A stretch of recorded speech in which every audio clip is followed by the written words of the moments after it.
Hello student, fluid mechanics को समझने के लिए हमें आगे ये देखना होगा ना कि कितने लॉ हमको पढ़ने हैं। क्योंकि अगर लॉ के कॉन्सेप्ट्स फिजिक्स में क्लियर होते हैं तो फिर हमारे न्यूमेरिकल्स ईजिली और वो चैप्टर भी मुझे क्लियर होने लगता है। तो हम फ्लूइड मैकेनिक्स में 4 लॉ का हम स्टडी करते हैं, 4 लॉज मिलते हैं। अब फ्लूइड मैकेनिक्स को अगर हम डिवाइड करते हैं तो वो हाइड्रोस्टैटिक होता है और हाइड्रोडायनेमिक्स होता है। हाइड्रोस्टैटिक में जो हम लॉ पढ़ते हैं बच्चों, ये पास्कल्स लॉ होता है, राइट। क्योंकि when the liquid is at rest. Dynamic means, hydrodynamic means when the liquid is in motion, right. Hydrodynamics में हमें 3 लॉज पढ़ने रहते हैं। एक बर्नौलीज लॉ थ्योरम होता है, सेकंड स्टोक्स लॉ होता है, और 4 क्या होता है, लॉ ऑफ कंटिन्यूटी होती है। इन्हीं 4 जो लॉ है उसी पे फ्लूइड मैकेनिक्स डिपेंड करता है, राइट।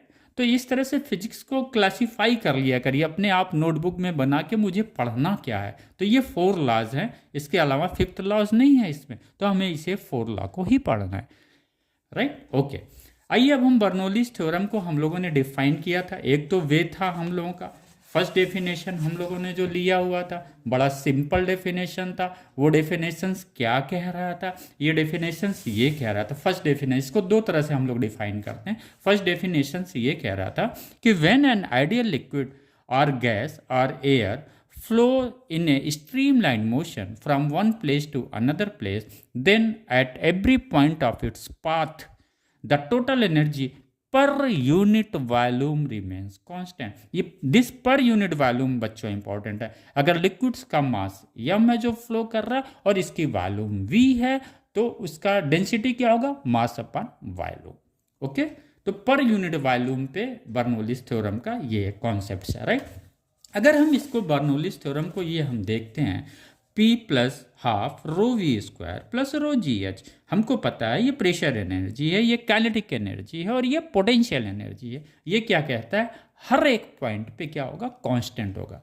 अगर हम यहाँ पे ये रो क्या है, डेंसिटी ऑफ लिक्विड, अगर लिक्विड सेम है तो वो कांस्टेंट है। जी क्या है, यूनिवर्सल ग्रेविटेशनल कांस्टेंट है। तो ये रो जी से अगर इस इक्वेशंस को हम डिवाइड करते हैं, then we find this relation. Okay, P upon rho g plus half rho v square upon rho g plus rho g h upon rho. इसके बाद हमें बच्चों ये इक्वेशंस मिलता है। अगर इस इक्वेशंस को हम ध्यान से देखें तो this portion is known as pressure head, ये this portion is known as the velocity head, this portion is known as gravitational head. Thank you.